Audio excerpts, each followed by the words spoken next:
பரிசுத்தமாகுதல். ஆகையால் என்ன சொல்லுவோம்? கிருபை பெருகும்படிக்கு பாவத்திலே நிலை நிற்கலாம் என்று சொல்லுவோமா? கூடாதே.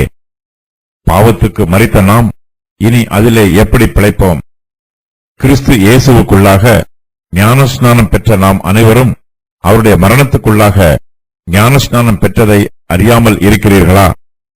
மேலும் பிதாவின் மகிமையினாலே கிறிஸ்து மரித்தோரிலிருந்து எழுப்பப்பட்டது போல நாமும் புதிதான ஜீவன் உள்ளவர்களாய் நடந்து கொள்ளும்படிக்கு அவருடைய மரணத்திற்குள்ளாக்கும் ஞானஸ்நானத்தினாலே கிறிஸ்துவுடனே கூட அடக்கம் பண்ணப்பட்டோம். ஆதலால் அவருடைய மரணத்தின் சாயலில் நாம் இணைக்கப்பட்டவர்களானால் அவர் உயிர்த்தெழுதலின் சாயலிலும் இணைக்கப்பட்டிருப்போம்.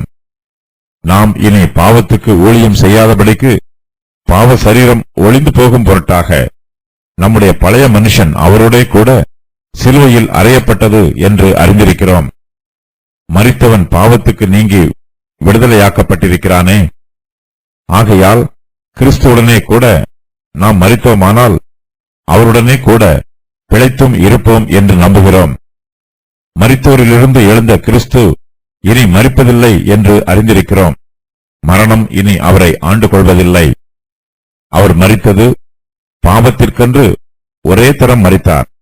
அவர் பிழைத்திருக்கிறது தேவனுக்கென்று பிழைத்திருக்கிறார். அப்படியே நீங்களும் உங்களை பாவத்திற்கு மரித்தவர்களாகவும் நம்முடைய கர்த்தராகிய இயேசு கிறிஸ்துவுக்குள் தேவனுக்கென்று பிழைத்திருக்கிறவர்களாகவும் எண்ணிக்கொள்ளுங்கள். ஆகையால் நீங்கள் சரீர இச்சைகளின்படி பாவத்திற்கு கீழ்ப்படியத்தக்கதாக சாவுக்கேதுவான உங்கள் சரீரத்தில் பாவம் ஆளாதிருப்பதாக நீங்கள் உங்கள் அவயவங்களை அநீதியின் ஆயுதங்களாக பாவத்திற்கு ஒப்புக்கொடாமல் உங்களை மரித்தோரிலிருந்து பிழைத்திருக்கிறவர்களாக தேவனுக்கு ஒப்புக்கொடுத்து உங்கள் அவயவங்களை நீதிக்குரிய ஆயுதங்களாக தேவனுக்கு ஒப்புக்கொடுங்கள். நீங்கள் நியாயப்பிரமாணத்திற்கு கீழ்ப்பட்டிராமல் கிருபைக்கு கீழ்ப்பட்டிருக்கிறபடியால் பாவம் உங்களை மேற்கொள்ள மாட்டாது. இதனால் என்ன? நாம் நியாயப்பிரமாணத்திற்கு கீழ்ப்பட்டிராமல் கிருபைக்கு கீழ்ப்பட்டிருக்கிறபடியால் பாவம் செய்யலாமா? கூடாதே. மரணத்துக்கு ஏதுவான பாவத்துக்கானாலும் நீதிக்கு ஏதுவான கீழ்ப்படிதலுக்கானாலும் எதற்கு கீழ்ப்படியும்படி உங்களை அடிமைகளாக ஒப்புக் கொடுக்கிறீர்களோ அதற்கே கீழ்ப்படுகிற அடிமைகளாய் இருக்கிறீர்கள் என்று அறியீர்களா? பாவத்திலே நிறைந்திருக்கலாமா? ஆகையால் என்ன சொல்லுவோம்? கிருபை பெருகும்படிக்கு பாவத்திலே நிலை நிற்கலாம் என்று சொல்லுவோமா? இந்த அதிகாரத்தின் ஆரம்பத்திலேயே ஆகையால் என்ன சொல்லுவோம் என்னும் கேள்வியோடு இந்த அதிகாரத்தை ஆரம்பிக்கிறார். கிருபை பெருகும்படிக்கு பாவத்திலே நிலை நிற்கலாம் என்று சொல்லுவோமா என்பது பவுல் கேட்கிற கேள்வி. இந்த கேள்விக்கு கூடாது என்று பதிலும் சொல்லிவிடுகிறார். நாம் பாவம் செய்யும் போது தேவனுடைய கிருபையினால் நமக்கு மன்னிப்பு உண்டாகிறது. பாவம் அதிகரிக்கும் போது தேவனுடைய கிருபையும் அதிகரிக்கும். அதற்காக கிருபை பெருகும்படிக்கு பாவத்திலே நிலை நிற்கக்கூடாது. கிருபையை அதிகமாய் பெற்றுக்கொள்ள வேண்டும் என்பதற்காக பாவத்தில் நிலை நிற்க வேண்டும் என்று யாரும் உபதேசம் பண்ணக்கூடாது. நாம் விசுவாசத்தினால் நீதிமான் ஆக்கப்படுகிறோம், கிரியைகளினால் நீதிமான் ஆக்கப்படுவதில்லை. அதற்காக நம்முடைய ஜீவியம் எப்படி வேண்டுமானாலும் இருக்கலாம் என்று ஏனோ தானோ வென்று ஜீவிக்க கூடாது. பாவத்தில் நிலை நிற்கக்கூடாது. தேவனுடைய கிருபையினாலே நீதிமான் ஆக்கப்பட்டிருக்கிற நம்முடைய ஜீவியத்தில் பரிசுத்தம் காணப்பட வேண்டும். பாவத்தை சகித்துக் கொள்கிற எல்லா ஆலோசனைக்கும் பவுல் எதிர்த்து நிற்கிறார். பரிசுத்தமான ஜீவியம் அவசியம் என்பதை இந்த அதிகாரம் முழுவதிலும் பவுல் வலியுறுத்துகிறார். யூதரும் பிரஜாதியாரும் பாவிகளாக இருக்கிறார்கள். இயேசு கிறிஸ்துவில் வைக்கும் விசுவாசத்தின் மூலமாக தேவனுடைய கிருபையினால் இவ்விரு பிரிவினரும் ரட்சிக்கப்பட வேண்டும். பாவத்தை குறித்து தேவனுடைய மனப்பாங்கு என்ன என்பதையும் பரிசுத்த ஜீவியம் ஜீவிப்பதற்கான இரகசியத்தையும் பவுல் இந்த பகுதியில் விளக்கி கூறுகிறார். ரட்சிப்பு தேவனுடைய ஈவு. பாவிகளை தேவன் தமது கிருபையினால் மன்னிக்கிறார். ஆனால் தேவனுடைய கிருபை பெருகட்டும் என்று நாம் பாவம் செய்து கொண்டே இருக்கக்கூடாது. பாவத்துக்கு மரித்த நாம் இனி அதிலே எப்படி பிழைப்போம்? நீதிமானாக்கப்படுவதில் 2 காரியங்கள் அடங்கி இருக்கிறது.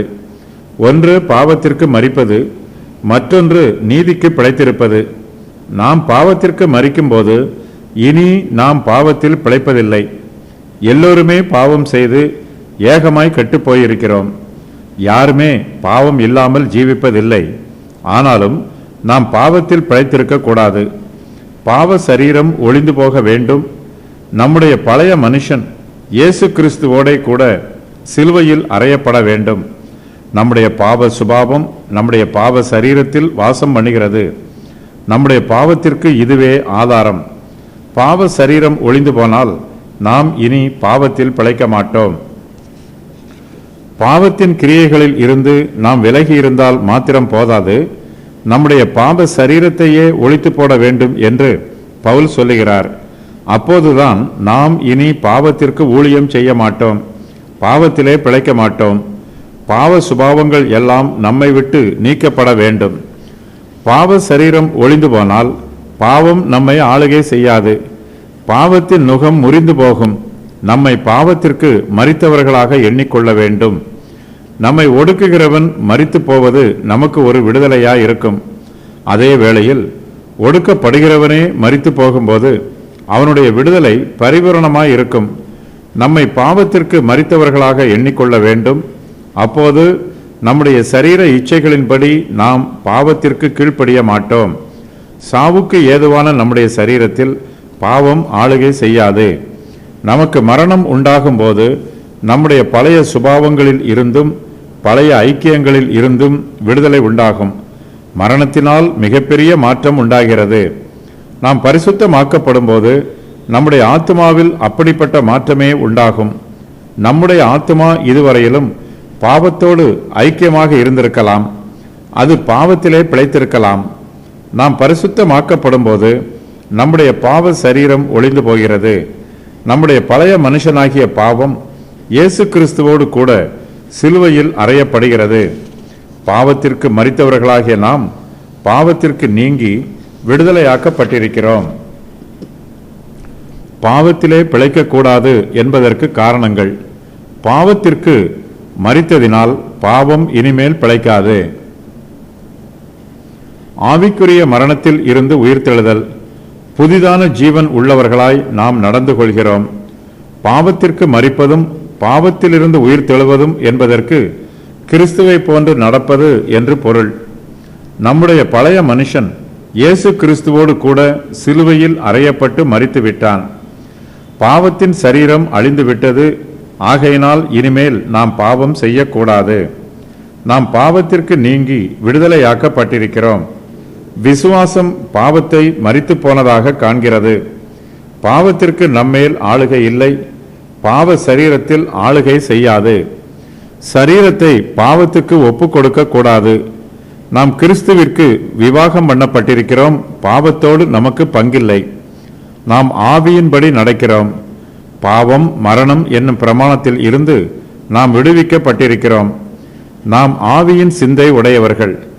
கிறிஸ்து நமக்குள் இருக்கிறார். நாம் பாவத்திற்கு கடனாளிகள் அல்ல. ஆவியானவர் நமக்குள் பாவத்தை அளிக்கிறார். நாம் அடிமைத்தனத்தின் ஆவியை பெறாமல் விடுதலையின் ஆவியை பெற்றிருக்கிறோம். பரிசுத்த ஆவியானவரும் இயேசு கிறிஸ்துவும் நமக்காக பரிந்து பேசி நம்மை காத்துக் கொள்கிறார்கள்.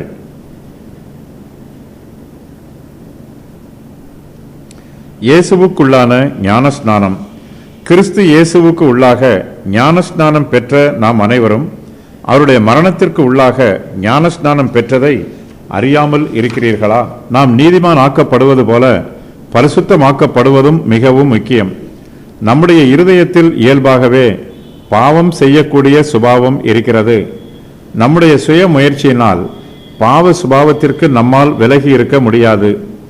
பரிசுத்த ஆவியானவர் தம்முடைய கிருபையினால் நம்மை பாவ சுபாவத்திற்கு விலக்கி நம்முடைய ஆத்மாவை ரட்சிக்கிறார்.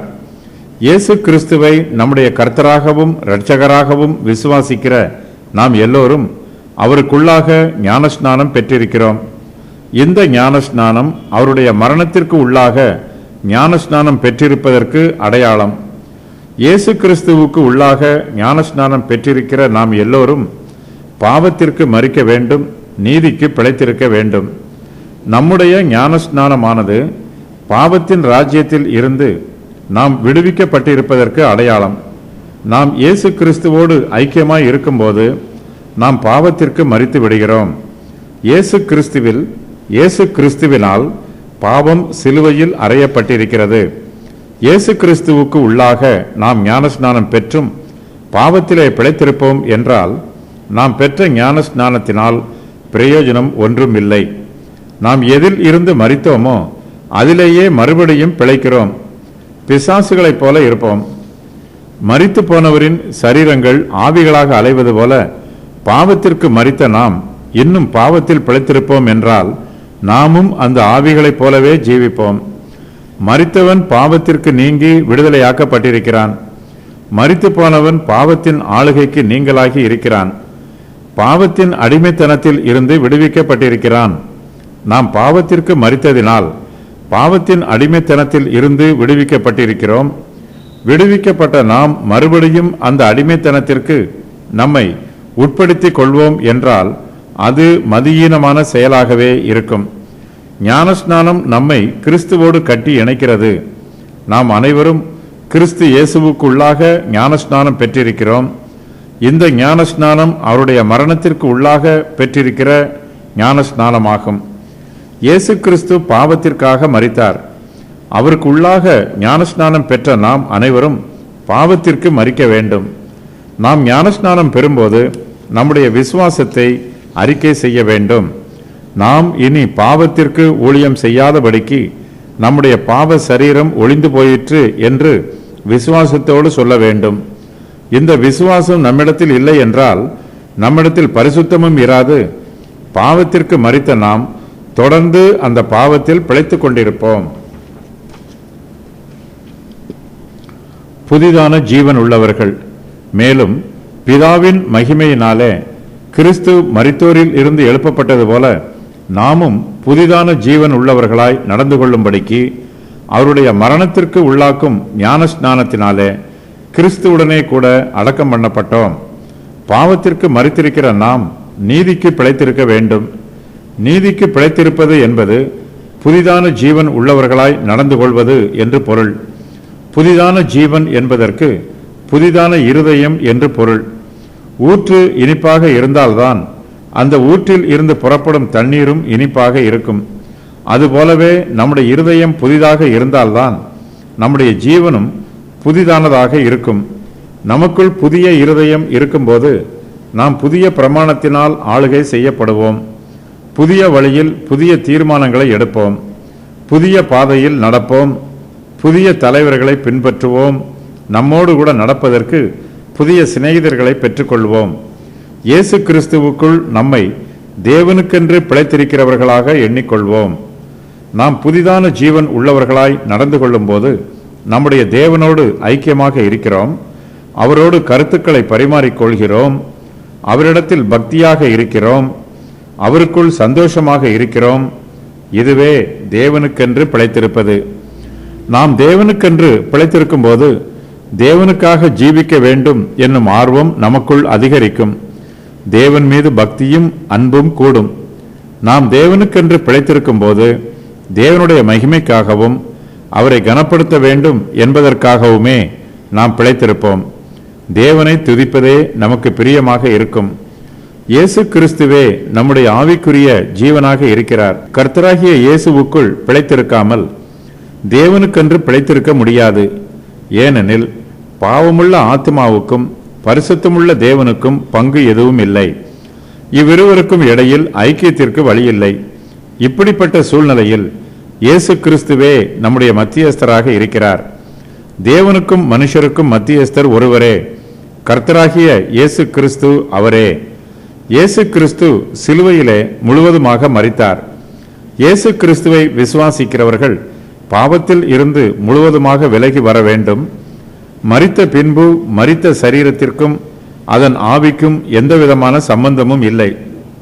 அதுபோலவே பாவத்திற்கு மரித்திருக்கிற விசுவாசிகளுக்கு இனிமேல் பாவத்தோடு எந்தவித சம்பந்தமும் இருக்கக்கூடாது. மரித்த இயேசு கிறிஸ்துவை உயிர்த்தெழச் செய்வதற்கு தேவனுடைய வல்லமை தேவையாய் இருந்தது. அதுபோலவே பாவத்தில் மரித்துப் போன பாவிகளை மறுபடியும் ஜீவன் உள்ளவர்களாய் எழுப்புவதற்கு தேவ வல்லமை தேவைப்படுகிறது. தேவனுடைய வல்லமையினால் பாவிகளாக இருந்தவர்கள் இப்போது ரட்சிக்கப்பட்டு புதிதான ஜீவன் உள்ளவர்களாய் நடந்து கொள்கிறார்கள். பழைய மனுஷன் ஆதலால் அவருடைய மரணத்தின் சாயலில் நாம் இணைக்கப்பட்டவர்களானால் அவர் உயிர்த்தெழுதலின் சாயலிலும் இணைக்கப்பட்டிருப்போம். நாம் இனி பாவத்துக்கு ஊழியம் செய்யாதபடிக்கு பாவ சரீரம் ஒளிந்து போகும் பொருட்டாக நம்முடைய பழைய மனுஷன் அவரோடே கூட சிலுவையில் அறையப்பட்டது என்று அறிந்திருக்கிறோம். மரித்தவன் பாவத்துக்கு நீங்கி விடுதலையாக்கப்பட்டிருக்கிறானே. நாம் கிறிஸ்து இயேசுவுக்குள்ளாக ஞானஸ்நானம் பெற்றிருக்கிறோம். இந்த ஞானஸ்நானம் அவருடைய மரணத்திற்கு உள்ளாக பெற்றிருக்கிற ஞானஸ்நானமாகும். இந்த ஞானஸ்நானத்தினாலே கிறிஸ்துவுடனே கூட அடக்கம் பண்ணப்பட்டும் இருக்கிறோம். நம்முடைய பழைய மனுஷனாகிய பாவம் இயேசு கிறிஸ்துவோட கூட சிலுவையில் அறையப்பட்டிருக்கிறது. நாம் கிறிஸ்துவின் மரணத்தின் சாயலில் இணைக்கப்பட்டிருக்கிறோம். ஆகையினால் நாம் பாவத்திற்கு மரித்திருக்க வேண்டும். பவுல் இந்த சத்தியத்தை எழுதும்போது அவருடைய மரணத்தின் சாயலில் நாம் இணைக்கப்பட்டவர்கள் என்று எழுதுகிறார். ஒரு நல்ல பழச்செடியில் மற்றொரு பழச்செடி ஒட்ட வைப்பது போல நாம் இயேசு கிறிஸ்துவனுடைய மரணத்தின் சாயலில் இணைக்கப்பட்டிருக்கிறோம். அப்படிப்பட்ட நாம் கிறிஸ்துவனுடைய உயிர்த்தெழுதலின் சாயலிலும் இணைக்கப்பட்டிருக்கிறோம். கிறிஸ்துவின் திராட்சை தோட்டத்தில் நாம் கிறிஸ்துவுடனே கூட அவருடைய சாயலில் இணைக்கப்பட்டிருக்கிறோம். அவருடைய சுபாவம் நமக்கும் கடந்து வரும். இயேசு கிறிஸ்து பரிசுத்தம் உள்ளவர். பரிசுத்தராகிய இயேசு கிறிஸ்துவோடு இணைக்கப்பட்டிருக்கிற நாம் பரிசுத்தமாக்கப்படுவோம். இயேசு கிறிஸ்து சிலுவையில் அறையப்பட்டார், மரித்தார், அடக்கம் பண்ணப்பட்டார் என்று நாம் விசுவாச அறிக்கை பண்ணுகிறோம். இயேசுவுக்குள்ளாக நாம் ஞானஸ்நானம் பெற்றுக்கொள்ளும் போது நம்முடைய விசுவாச அறிக்கையை உறுதி பண்ணுகிறோம். நாம் எதை விசுவாசத்தோடு அறிக்கை செய்கிறோமோ அதோடு நம்மை இணைத்துக் கொள்கிறோம். நம்முடைய பழைய மனுஷனாகிய பாவம் இயேசு கிறிஸ்துவோட கூட சிலுவையில் அறையப்பட்டிருக்கிறது. சிலுவை மரணம் சடுதியில் உண்டாகாது. சிலுவையில் அறையப்பட்டவருக்கு கொஞ்சம் கொஞ்சமாக உயிர் பிரியும். சிலுவையில் அறையப்பட்ட உடனே உயிர் பிரிந்து விடாது. ஆனாலும் சிலுவையில் அறையப்பட்டவர்களுக்கு மரணம் நிச்சயமாக உண்டாகும். நிச்சயமான மரணம், ஆனால் மெதுவான மரணம். நம்முடைய பாவம் சிலுவையில் அறையப்படும் போது நம்முடைய பழைய மனுஷனாகிய பாவம் உடனே மரித்து போகாது.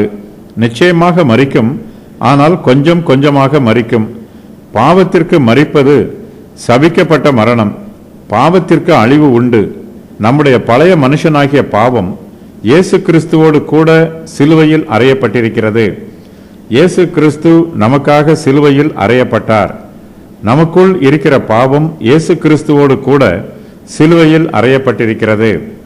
நாம் கிறிஸ்துவுடனே கூட மரித்திருக்கிறோம். கிறிஸ்து மரணத்திற்கு தம்மை ஒப்பு கொடுத்தார். அவர் சிலுவையில் மரித்தபோது நாமும் கிறிஸ்துவுடனே கூட மரித்தோம். கிறிஸ்துவுக்கு உள்ளான ஞானஸ்நானம் அவருடைய மரணத்திற்கு உள்ளாக நாம் ஞானஸ்நானம் பெற்றிருப்பதற்கு அடையாளம். நாம் கிறிஸ்துவுடனே கூட மரித்திருக்கிறோம் என்பதை ஞானஸ்நானம் அடையாளமாக முத்திரையிடுகிறது. இயேசு கிறிஸ்துவிடத்தில் பாவம் இல்லை. கிறிஸ்துவுக்கு உள்ளாக ஞானஸ்நானம் பெற்றிருக்கிற நாம் அவருடனே கூட மரித்திருப்பதினால் பாவம் இனிமேல் நம்மிடத்தில் காணப்படக்கூடாது. பாவம் நம்மை ஆளுகை செய்யக்கூடாது. பாவத்திற்கு ஊழியம் செய்யக்கூடாது. கிறிஸ்துவுடனே கூட மரித்து போன நம்முடைய பாவ சரீரம் ஒளிந்து போயிற்று. இயேசு கிறிஸ்துவனுடைய மரணத்திற்கு உள்ளாக்கும் ஞான ஸ்நானத்தினாலே நாம் கிறிஸ்துவுடனே கூட அடக்கம் பண்ணப்பட்டிருக்கிறோம். இயேசு கிறிஸ்துவோடு கூட நாம் பூரணமாக இணைக்கப்பட்டிருக்கிறோம். அவருடைய மரணத்தின் சாயலில் முழுவதுமாக இணைக்கப்பட்டிருக்கிறோம். அவருடனே கூட நாம் மரித்தோம். அவருடனே கூட அடக்கம் பண்ணப்பட்டிருக்கிறோம். நம்முடைய மரணம் பூரணமாயிற்று. பாவத்தோடு இனிமேல் நமக்கு எந்த விதமான தொடர்பும் ஐக்கியமும் இருக்கக்கூடாது. இயேசு கிறிஸ்து பாவத்தை விட்டு விலகி இருந்தது போல நாமும் பாவத்தை விட்டு விலகி இருக்க வேண்டும். நாம் கிறிஸ்துவனுடையவர்கள் என்று முத்திரை பண்ணப்பட்டிருக்கிறோம். ஆகையினால் நாம் பாவத்தை விட்டு விலகியே இருக்க வேண்டும். இயேசு கிறிஸ்துவனுடைய மரணத்தின் சாயலில் நாம் இணைக்கப்பட்டவர்கள். ஆகையினால் அவருடைய உயிர்த்தெழுதலின் சாயலிலும் இணைக்கப்பட்டிருப்போம். மரித்துப்போன இயேசு கிறிஸ்து அடக்கம் பண்ணப்பட்டார், மறுபடியும் உயிர்த்தெழுந்தார், புதிய ஜீவனை பெற்றுக்கொண்டார், பரலோகத்தில் ஜீவிக்கிறார். இயேசு கிறிஸ்துவோடு இணைக்கப்பட்டிருக்கிற நாம் ஞானஸ்நானத்தில் அவருடனே கூட அடக்கம் பண்ணப்பட்டிருக்கிறோம். விசுவாசம், அன்பு ஆகிய புதிய ஜீவனுக்கு நாம் மறுபடியும் உயிர்த்தெழுகிறோம். கிறிஸ்துவனுடைய மரணத்தின் சாயலில் இணைக்கப்பட்டிருக்கிற நமக்கு அவருடைய உயிர்த்தெழுதலின் சாயலிலும் இணைக்கப்படுகிற சிலாக்கியம் உண்டு. பழைய மனுஷன் என்பது சாத்தானை குறிக்கும் சொல். இவன் கீழ்ப்படியாமையின் பிள்ளைகளிடத்தில் இப்பொழுது கிரியை செய்கிற ஆகாயத்து பிறவு. ஒரு சிலர் பழைய மனுஷனை பழைய ஆதாமின் சுபாவம் என்று கூறுகிறார்கள். ஆனால் இது தவறான கருத்து. ஆதாம் சாத்தானுக்கு தன்னை ஒப்பு கொடுத்தான், இதனால் பாவத்தில் விழுந்தான். பாவம் செய்வதற்கு முந்தி இருந்தது போலவே பாவம் செய்த பின்பும் அதே சரீரம், அதே ஆவி, அதே ஆத்மா ஆகியவை ஆதாமிற்கு இருந்தன. ஆதாமில் ஒரு வேறுபாடு காணப்பட்டது. ஆதாம் பாவம் செய்யும் வரையிலும் கர்த்தர் அவனுடைய ஆண்டவராக இருந்தார். அவன் பாவம் செய்த பின்பு சாத்தான் அவனுடைய ஆண்டவன் ஆனான். பழைய மனுஷன் என்பது சாத்தானுடைய வல்லமையினால் ஆளுகை செய்யப்பட்டிருக்கும் மனுஷனுடைய சரீரம், ஆவி, ஆத்மா ஆகியவற்றை குறிக்கும். நம்முடைய பழைய மனுஷன் இயேசு கிறிஸ்துவோட கூட சிலுவையில் அறையப்பட்டது பாவத்திற்கு மரித்தல், அவரோட கூட சிலுவையில் அறையப்படுதல், கிறிஸ்துவுடனே கூட மரித்தல், நியாயப்பிரமாணத்திற்கு மரித்தல் ஆகிய வாக்கியங்கள் எபிரேயர், கிரேக்கர் மத்தியில் சாதாரணமாக வழக்கத்தில் உள்ள வாக்கியமாகும். ஒரு காரியத்திற்கு அல்லது ஒரு நபருக்கு மரித்தல் என்பது அந்த காரியத்தில் இருந்து அல்லது அந்த நபரிடமிருந்து முழுவதுமாக பிரிக்கப்பட்டிருப்பது என்று பொருள். ஒரு நபருக்காக அல்லது ஒரு காரியத்திற்காக ஜீவிப்பது என்பது அந்த நபரோடு அல்லது அந்த காரியத்தோடு தன்னை முழுவதுமாக ஒப்பு கொடுத்து ஜீவிப்பது என்று பொருள். பழைய மனுஷன் சிலுவையில் அறையப்பட்டான் என்பதற்கு இனிமேல் பழைய மனுஷனோடு அவனுக்கு எவ்வித தொடர்பும் இல்லை என்பது பொருள். 1 யோவான் 5:18 தேவனால் பிறந்தவன் தன்னை காக்கிறான், பொல்லாங்கன் அவனை தொடான் என்று வாசிக்கிறோம். பாவத்திற்கு மரித்தல் என்று கூறும்போது அந்த நபர் மரித்துவிட்டார் என்றோ அல்லது பாவம் மரித்துவிட்டது என்றோ பொருள்படாது. அந்த நபரும் உயிரோடு இருக்கிறார், பாவமும் உயிரோடு இருக்கிறது. ஒருவன் பாவத்திற்கு மரித்த பின்பு பாவமும் அவனும் சேர்ந்திருக்க மாட்டார்கள் என்பதே இதன் பொருளாகும். பாவத்திற்கு மரித்தவர்கள் ஆகையினால் கிறிஸ்துவுடனே கூட நாம் மரித்தோமானால் அவருடனே கூட பிழைத்தும் இருப்போம் என்று நம்புகிறோம். மரித்தோரில் இருந்து எழுந்த கிறிஸ்து இனி மரிப்பதில்லை என்று அறிந்திருக்கிறோம். மரணம் இனி அவரை ஆண்டு கொள்வதில்லை. அவர் மரித்தது பாவத்திற்கென்று ஒரே தரம் மரித்தார். அவர் பிழைத்திருக்கிறது தேவனுக்கென்று பிழைத்திருக்கிறார். அப்படியே நீங்களும் உங்களை பாவத்திற்கு மரித்தவர்களாகவும் நம்முடைய கர்த்தராகிய இயேசு கிறிஸ்துவுக்குள் தேவனுக்கென்று பிழைத்திருக்கிறவர்களாகவும் எண்ணிக்கொள்ளுங்கள். நாம் இயேசு கிறிஸ்துவனுடைய உயிர்த்தெழுதலின் சாயலில் இணைக்கப்பட்டிருக்கிறோம். ஆகையால் கிறிஸ்துவுடனே கூட மரித்த நாம் அவருடனே கூட பிழைத்தும் இருப்போம். புதிதான ஜீவனை பெற்றுக்கொள்வதற்கு மறுபடியும் எழும்புவோம். இயேசு கிறிஸ்து பிதாவின் மகிமையினாலே மரித்தோரில் இருந்து எழுப்பப்பட்டார். ஞானஸ்நானத்தினால் நாம் இயேசு கிறிஸ்துவனுடைய மரணத்தின் சாயலுக்கும் உயிர்த்தெழுதலின் சாயலுக்கும் இணைக்கப்பட்டிருக்கிறோம். நாம் இயேசு கிறிஸ்துவுடனே கூட பிழைத்தும் இருப்போம் என்பது நம்முடைய நம்பிக்கை. அவரோடு கூட பிழைத்திருக்க வேண்டும் என்பதற்காகவே அவருடைய உயிர்த்தெழுதலின் சாயலில் இணைக்கப்பட்டிருக்கிறோம். நமக்குள் மனமாற்றம் உண்டாகும் போது பாவத்தின் மரணத்தில் இருந்து நாம் முதலாவதாக உயிர்த்தெழுகிறோம். நீதியுள்ள ஜீவனை பெற்றுக்கொள்வதற்காக உயிர்த்தெழுகிறோம். இந்த உயிர்த்தெழுதலானது இயேசு கிறிஸ்துவின் உயிர்த்தெழுதலுக்கு இணையானது. நாம் எல்லோருமே இயேசு கிறிஸ்துவோடு உயிர்த்தெழுகிறோம். இயேசு கிறிஸ்துவின் உயிர்த்தெழுதலும் நம்முடைய உயிர்த்தெழுதலும் 2 விதங்களில் ஒன்று போல் இருக்கிறது. அவையாவன, மரித்தோரில் இருந்து எழுந்த இயேசு கிறிஸ்து இனி மரிப்பதில்லை. இயேசு கிறிஸ்து தேவனுக்கென்று பிழைத்திருக்கிறார். நம்முடைய உயிர்த்தெழுதலும் இயேசு கிறிஸ்துவின் உயிர்த்தெழுதலைப் போலவே இருக்கிறது. மரணம் இனி இயேசு கிறிஸ்துவை ஆண்டு கொள்வதில்லை. அவர் மெய்யாகவே மரித்தார். இப்போது மெய்யாகவே உயிரோடு இருக்கிறார். அவர் நித்திய காலமாக ஜீவிக்கிறார். இயேசு கிறிஸ்துவினுடைய உயிர்த்தெழுதலின் சாயலில் இணைக்கப்பட்டிருக்கிற நாம் நம்முடைய பாவத்தின் கல்லறையில் இருந்து உயிர்த்தெழுந்திருக்கிறோம். மறுபடியும் அந்த பாவ கல்லறைக்குள் திரும்பி போய்விடக்கூடாது. மரித்தோரில் இருந்து எழுந்த கிறிஸ்து இனி மரிப்பதில்லை. பாவத்திற்கு மரித்து அதில் இருந்து உயிர்த்தெழுந்த நாம் மறுபடியும் பாவத்தில் மரித்துவிடக்கூடாது. மரணம் இனி இயேசு கிறிஸ்துவை ஆண்டு கொள்வதில்லை. பாவ மரணம் இனி நம்மை ஆளுகை செய்யக்கூடாது. இயேசு கிறிஸ்து மரித்தது பாவத்திற்கென்று ஒரே தரம் மரித்தார். அவர் பிழைத்திருக்கிறது தேவனுக்கென்று பிழைத்திருக்கிறார். பரலோகத்தின் ஜீவனுக்கென்று பிழைத்திருக்கிறார். இந்த உலகத்தை விட்டு கடந்து செல்லும்படியாக இயேசு கிறிஸ்து உயிர்த்தெழுந்திருக்கிறார்.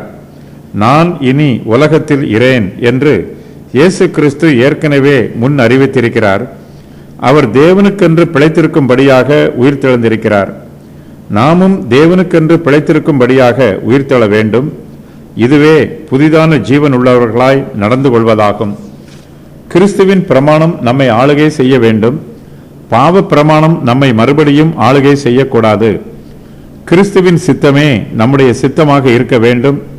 நம்முடைய சுய சித்தத்தை நிறைவேற்ற பிரயாசப்படக்கூடாது. தேவனுக்கென்று பிழைத்திருப்பதே புதிய ஜீவன். இதற்கு முன்பு நம்முடைய சுயமே நமக்கு பிரதானமாக இருந்தது. இப்போது தேவனே நமக்கு எல்லாமுமாக இருக்கிறார். நாம் தேவனுக்கென்று பிழைத்திருப்பதுதான் நித்திய ஜீவன். இதுவே புதிய ஜீவன். கிறிஸ்துவுடனே கூட நாம் மரித்தோம். நாம் நம்மை பற்றி எண்ணிக்கொள்ளும் போது கிறிஸ்துவுடனே கூட மரித்தவர்களாகவே நம்மை எண்ணிக்கொள்ள வேண்டும். இயேசு கிறிஸ்துவின் சரீரம் மரித்தது. அதன் பின்பு 3ஆம் நாளில் அவர் தமது சரீரத்தில் உயிர்த்தெழுந்தார்.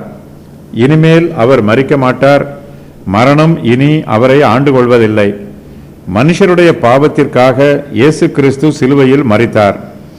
மனுஷருடைய பாவத்திற்கு பரிகாரமாகவும் பிராயச்சித்தமாகவும் சிலுவையில் கிருபாதார பலியாக மரித்தார். நாம் நம்மை பற்றி எண்ணிக்கொள்ளும் போது நம்மை தேவனுக்கென்று பிழைத்திருக்கிறவர்களாகவும் எண்ணிக்கொள்ள வேண்டும். நாம் நம்மை பாவத்திற்கு மரித்தவர்களாக எண்ணிக்கொள்ள வேண்டும். ஒரு தடவை நாம் மரித்துவிட்டபடியினால் இனிமேலும் பாவத்திற்கு மரித்து கொண்டிருக்க கூடாது. பாவத்திற்கென்று ஒரே தரம் மரித்து தேவனுக்காக நித்திய காலமாக ஜீவிக்க வேண்டும். சாவுக்கேதுவான சரீரம். ஆகையால் நீங்கள் சரீர இச்சைகளின்படி பாவத்திற்கு கீழ்ப்படியத்தக்கதாக சாவுக்கேதுவான உங்கள் சரீரத்தில் பாவம் ஆளாதிருப்பதாக. நம்முடைய சாவுக்கு ஏதுவான சரீரத்தை பாவம் ஆளுகை செய்யக்கூடாது.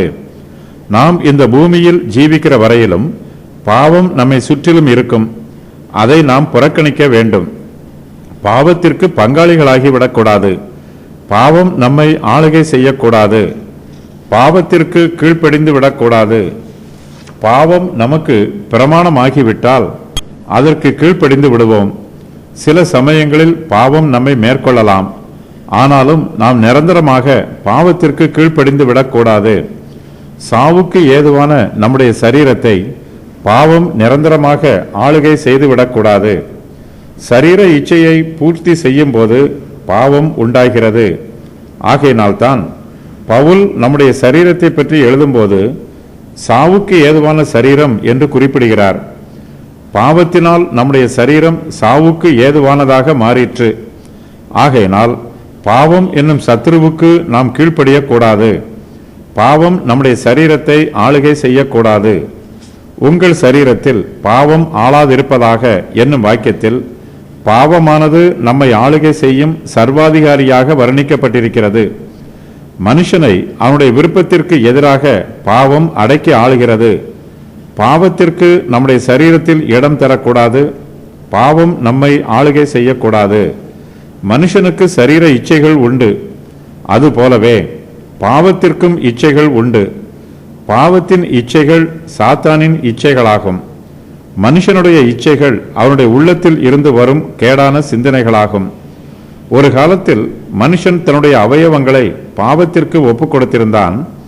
அவன் ரட்சிக்கப்பட்ட பின்பு தன்னுடைய அதே அவயவங்களை தேவனுக்கும் அவருடைய பரிசுத்த கிரியைகளுக்கும் ஒப்புக் கொடுக்கிறான். நீதிக்குரிய ஆயுதங்கள். நீங்கள் உங்கள் அவயவங்களை அநீதியின் ஆயுதங்களாக பாவத்திற்கு ஒப்புக்கொடாமல் உங்களை மரித்தோரில் இருந்து பிழைத்திருக்கிறவர்களாக தேவனுக்கு ஒப்புக்கொடுத்து உங்கள் அவயவங்களை நீதிக்குரிய ஆயுதங்களாக தேவனுக்கு ஒப்புக்கொடுங்கள். நம்முடைய சரீரத்தில் அநேக அவயவங்கள் உள்ளன. ஒவ்வொரு அவயவமும் ஒரு ஆயுதம் போல கிரியை செய்கிறது. நம்முடைய சரீரத்தின் அவயவங்களை அநீதியின் ஆயுதங்களாக பாவத்திற்கு ஒப்புக்கொடுக்க கூடாது. நம்முடைய சரீரத்தின் அவயவங்களை நீதிக்குரிய ஆயுதங்களாக தேவனுக்கு ஒப்புக்கொடுக்க வேண்டும். நாம் இனி பாவத்திற்கு ஊழியம் செய்யாதபடிக்கு நம்முடைய பாவ சரீரம் ஒளிந்து போக வேண்டும். நம்முடைய பழைய மனுஷனாகிய பாவம் இயேசு கிறிஸ்துவுடனே கூட சிலுவையில் அறையப்பட வேண்டும். நம்மிடத்தில் உள்ள பாவ சுபாவத்திற்கு ஏற்ற பிரகாரம் நம்முடைய சரீரத்தின் அவயவங்கள் அநீதியின் ஆயுதங்களாக கிரியை செய்யக்கூடாது.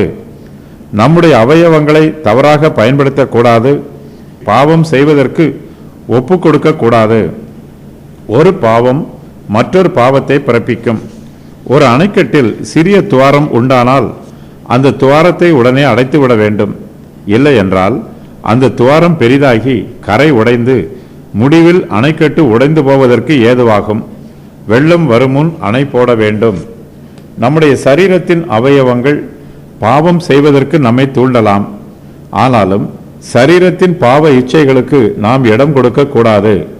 சாவுக்கு ஏதுவான நம்முடைய சரீரத்தில் பாவம் ஆளுகை செய்யக்கூடாது. நீதிமானாக்கப்படுதலில் பாவத்திற்கு மரிப்பது ஒரு முக்கியமான பகுதி. நாம் நீதிக்கு பிழைத்திருக்க வேண்டும். அதே வேளையில் பாவத்திற்கு மரிக்கவும் வேண்டும். நாம் தேவனுக்கென்று பிழைத்திருக்கும் போது இயேசு கிறிஸ்துவே நமக்கு எல்லாமுமாக இருப்பார். நம்மை மரித்தோரில் இருந்து பிழைத்திருக்கிறவர்களாக தேவனுக்கு ஒப்புக் கொடுக்க வேண்டும். நம்முடைய ஜீவியத்தை தேவனுக்கென்று ஒப்புக் கொடுத்தால் மாத்திரமே நம்மால் பரிசுத்தமாய் ஜீவிக்க முடியும். நம்முடைய அவயவங்களை மாத்திரம் தேவனுக்கு ஒப்புக் கொடுத்தால் போதாது. நம்மையே அவருக்கு பூரணமாக ஒப்புக் கொடுக்க வேண்டும். நாம் தேவனோடு ஐக்கியமாக இருக்க வேண்டும். தேவனுக்கு ஊழியம் செய்ய எப்போதுமே ஆயத்தமாக இருக்க வேண்டும். ஒரு முத்திரையில் உள்ள மெழுகை போல நம்முடைய ஜீவியம் காணப்பட வேண்டும். முத்திரை குத்தப்படும் போது முத்திரையில் உள்ள மெழுகின் முத்திரையின் சாயல் பதிவது போல நம்முடைய ஜீவியத்தில் தேவனுடைய சுபாவம் முத்திரையாக பதிய வேண்டும். முத்திரையின் மெழுகில் வேறு முத்திரையின் சாயல் விழாது. அதுபோல தேவனுக்கென்று நம்மை ஒப்புக் கொடுக்கும் போது நாம் தேவனுக்கென்றுதான் பிழைத்திருப்போம். நமக்கென்றோ வேறு யாருக்கும் என்றோ நாம் பிழைக்க மாட்டோம். நம்மை மரித்தோரில் இருந்து பிழைத்திருக்கிறவர்களாக தேவனுக்கு ஒப்புக் கொடுக்க வேண்டும். தேவன் ஜீவனுள்ளவர். மரித்து போன நம்முடைய சரீரத்தை தேவனுக்கு ஒப்புக் கொடுத்தால் அதில் அவர் பிரியமாய் இருக்க மாட்டார். மரித்த சரீரத்தை தேவனுக்கு ஒப்புக் கொடுப்பது அவரை பரியாசம் பண்ணுகிறதா இருக்கும். இதை பற்றி பவுல் எழுதும்போது, நீங்கள் உங்கள் சரீரங்களை பரிசுத்தமும் தேவனுக்கு பிரியமுமான ஜீவ பலியாக ஒப்புக் கொடுக்க வேண்டும் என்று எழுதுகிறார். இதுவே நாம் செய்யத்தக்க புத்தியுள்ள ஆராதனை. தேவனுக்கு நம்மை ஒப்புக் கொடுப்பதே நம்முடைய ஆவிக்குரிய ஜீவியத்தின் அச்சாரம். நம்மை தேவனுக்கு ஒப்புக் கொடுக்கும் போது நம்முடைய அவயவங்களை நீதிக்குரிய ஆயுதங்களாக ஒப்புக் கொடுக்க வேண்டும். நம்முடைய சரீரத்தின் அவயவங்களை அநீதியின் ஆயுதங்களாக பாவத்திற்கு ஒப்புக் கொடுக்காமல் அவற்றை ஒரு பயனும் இல்லாமல் சும்மா வைத்திருக்க கூடாது. நம்முடைய அவயவங்கள் எல்லாமே ஜீவனுள்ளது. அது தேவனுக்கு ஒப்புக் கொடுக்கப்பட வேண்டியது. ஆகையினால் நம்முடைய அவயவங்களை பாவத்திற்கு ஒப்புக்கொடாமல் அதே வேளையில் நீதிக்குரிய ஆயுதங்களாக தேவனுக்கு ஒப்புக் கொடுக்க வேண்டும். நம்முடைய சரீரம் எப்போதுமே தேவனை ஆராதிப்பதற்கும் அவருடைய ஊழியத்தை செய்வதற்கும் ஆயத்தமாய் இருக்க வேண்டும். நம்முடைய அவயவங்களை பரிசுத்தமானதை நடப்பிக்கும்படி நீதிக்கு அடிமைகளாக ஒப்புக் கொடுக்க வேண்டும். பரிசுத்தத்திற்குரிய நீதியில் முன்னேற்றமும் வளர்ச்சியும் இருக்கும். பாவத்தின் கிரியைகள் பாவ சுபாவமாக மாறும். நம்முடைய நீதியின் கிரியைகள் நீதியின் சுபாவமாக மாற வேண்டும். சோதிக்கப்படுவது பாவமல்ல, சோதனைக்கு நம்மை ஒப்புக் கொடுப்பது பாவம். சாத்தானின் அந்தகார சக்தியாகவே பாவம் மனுஷனுக்குள் வருகிறது. நமக்குள் பாவத்தின் இச்சைகளாகவும் சாத்தானின் இச்சைகளாகவும் அவனுடைய கிரியை வெளிப்படுகிறது. நாம் பாவத்திற்கு நம்மை ஒப்புக் கொடுக்கும் போது சாத்தானுடைய பாவங்களை நமக்கு சொந்தமாக்கி கொள்கிறோம். நாம் சோதிக்கப்படும் போது பாவத்திற்கு நம்மை ஒப்புக் கொடுக்க கூடாது. சோதனை எவ்வளவு பெரியதாக இருந்தாலும் நாம் நம்மை பாவத்திற்கு ஒப்புக் கொடாதிருந்தால் நம்மிடத்தில் பாவம் இராது. நாம் நம்மை தேவனுக்கு ஒப்புக் கொடுக்க வேண்டும். நம்முடைய சித்தத்தை சாத்தானால் கட்டாயப்படுத்த முடியாது. தேவனும் நமது சுய சித்தத்தை கட்டாயப்படுத்த மாட்டார். ஆகையினால் நாம் நம்மை கர்த்தரிடத்தில் ஒப்புக் கொடுத்து தேவனுடைய சித்தத்தை செய்கிறவர்களாக இருக்க வேண்டும். பாவம் உங்களை மேற்கொள்ள மாட்டாது. நீங்கள் நியாயப்பிரமாணத்திற்கு கீழ்ப்பட்டிராமல் கிருபைக்கு கீழ்ப்பட்டிருக்கிறபடியால் பாவம் உங்களை மேற்கொள்ள மாட்டாது. இதனால் என்ன? நாம் நியாயப்பிரமாணத்திற்கு கீழ்ப்பட்டிராமல் கிருபைக்கு கீழ்ப்பட்டிருக்கிறபடியால் பாவம் செய்யலாமா? கூடாதே. மரணத்துக்கு ஏதுவான பாவத்துக்கானாலும் நீதிக்கு ஏதுவான கீழ்ப்படிதலுக்கானாலும் எதற்கு கீழ்ப்படியும்படி உங்களை அடிமைகளாக ஒப்புக் கொடுக்கிறீர்களோ அதற்கே கீழ்ப்படுகிற அடிமைகளாக இருக்கிறீர்கள் என்று அறியீர்களா? தேவன் நம்மோடு புதிய உடன்படிக்கையை ஏற்படுத்தி இருக்கிறார். நாம் நியாயப்பிரமாணத்திற்கு கீழ்ப்பட்டிராமல் கிருபைக்கு கீழ்ப்பட்டிருக்கிறோம். ஆகையினால் பாவம் நம்மை மேற்கொள்ள மாட்டாது என்பதே அந்த புதிய உடன்படிக்கை. ஒரு சிலர் இந்த உபதேசத்திற்கு விரோதமாக பேசுகிறார்கள். பாவம் நம்மை மேற்கொள்ளும் என்று சொல்லுகிறார்கள்.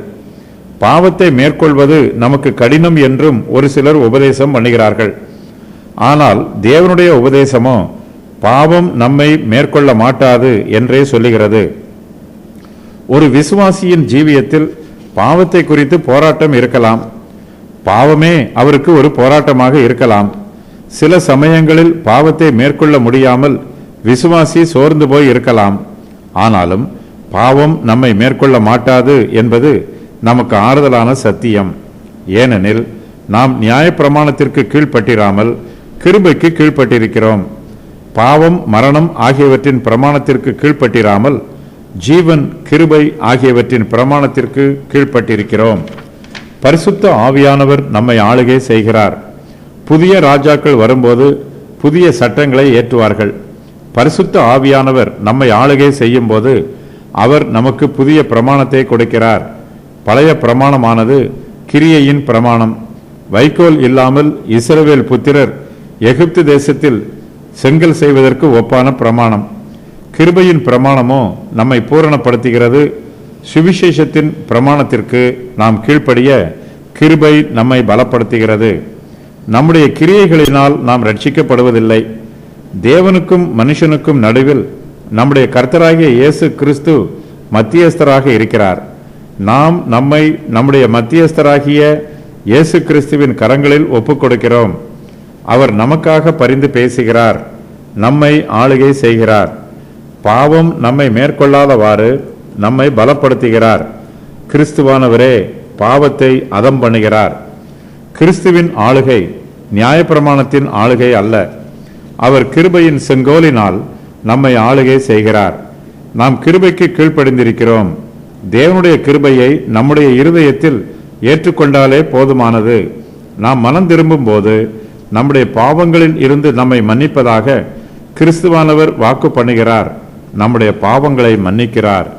நாம் கிருபைக்கு கீழ்ப்பட்டிருப்பதினால் பாவம் செய்யக்கூடாது என்று பவுல் வலியுறுத்தி சொல்லுகிறார். தேவனுடைய கிருபையை அவமாக்கி போடக்கூடாது. நாம் நியாயப்பிரமாணத்திற்கு கீழ்ப்பட்டிராமல் கிருபைக்கு கீழ்ப்பட்டிருக்கிறபடியினால் பாவம் செய்யக்கூடாது. நாம் எதற்கு கீழ்ப்படியும்படி நம்மை ஒப்புக் கொடுக்கிறோமோ அதற்கே கீழ்ப்படுகிற அடிமைகளாக இருக்கிறோம். மனுப்புத்திரர் எல்லோரும் ஏதாவது ஒரு வழியில் அடிமைகளாக இருக்கிறார்கள். அவர்கள் தேவனுக்கு ஊழியக்காரர்களாக இருக்கிறார்கள் அல்லது பாவத்திற்கு அடிமைகளாக இருக்கிறார்கள்.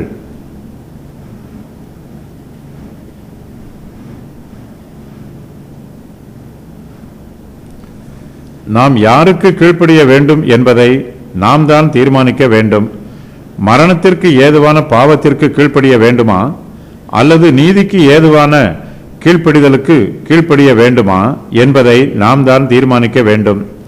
நாம் பாவத்திற்கு கீழ்ப்படிவோம் என்றால் நாம் பாவத்திற்கு அடிமைகளாக இருப்போம். பாவம் செய்கிற குடும்பத்தில் அங்கத்தினராக இருப்போம். மரணமே நம்மை ஆளுகை செய்யும். நாம் கிறிஸ்துவின் பிரமாணத்திற்கு கீழ்ப்படிவோம் என்றால் கிறிஸ்துவின் குடும்பத்தில் அங்கத்தினராக இருப்போம். பாவம் நம்மை மேற்கொள்ள மாட்டாது. நாம் புதிய சிருஷ்டிகள் ஆகும்போது தேவன் நம்மை பாவத்தில் இருந்து விடுவிக்கிறார். நாம் மறுபடியும் பாவம் செய்தால் அதற்கு தேவன் காரணம் அல்ல. பாவம் செய்ய வேண்டும் என்று நாமே நம்மை சாத்தானுக்கு ஒப்புக் கொடுக்கிறோம்.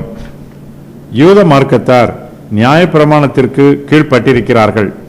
ஆனால் அதற்கு கீழ்ப்படியும் பலன் அவர்களிடத்தில் இல்லை. நாம் தேவனுடைய கிருபைக்கு கீழ்ப்பட்டிருக்கிறோம். அதற்கு கீழ்ப்படியும் வல்லமையை தேவன் நமக்கு தருகிறார். அவர் நம்முடைய பாவங்களை மன்னிக்கிறார். ஒருவன் சாத்தானுக்கும் பாவத்திற்கும் அடிமையாக இருந்து கொண்டு அதே வேளையில் தேவனுக்கும் நீதிக்கும் அடிமையாக இருக்க முடியாது.